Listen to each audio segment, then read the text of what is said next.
Welcome back, my loyal subscribers. In this video, I am using my trusty Artlist voiceover that I paid a lot for. I'll share my experience with the Blazar Remus 33mm T1.8 1.5x anamorphic lens. This is turning out to be one of my favorites from the bunch. Stick around for some video and photo samples.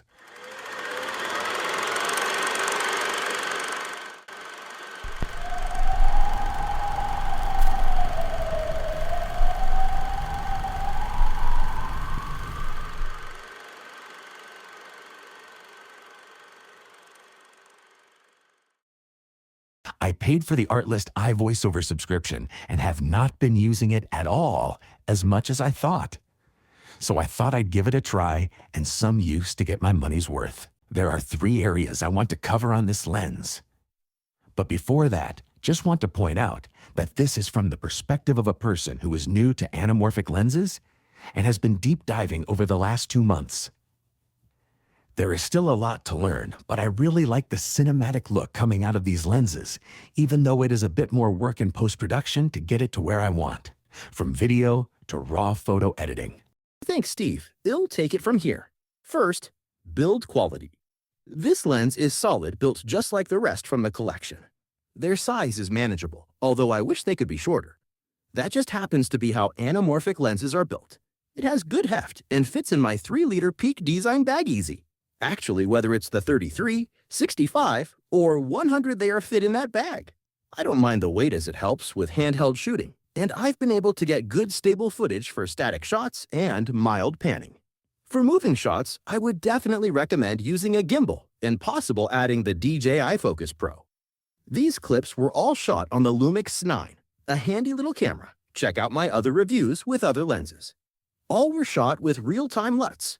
Most in 6K open gate, some with 4K 60p, and a couple you saw at the beginning in 120p 1080. Next, the real important one, image quality. When it comes to cinematic or film-dedicated lenses, sharpness and perfect optics is not the norm. We usually want some character to the image. I am happy to share and show that the lenses is plenty sharp, providing a nice contrasty image and is not overdone or unnatural. It has beautiful rendering from in and out of focus areas. The corners especially provide a near curved style that brings your focus to the center and creates an image pop of sorts.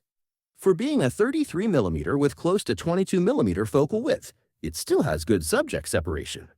Colors are great and flaring is more controlled in this one compared to the other Blazar lenses I've tested. Third, focusing and editing. The threads are a bit tight, and I notice it more because I am using my hands to focus the gears instead of a focus pull system.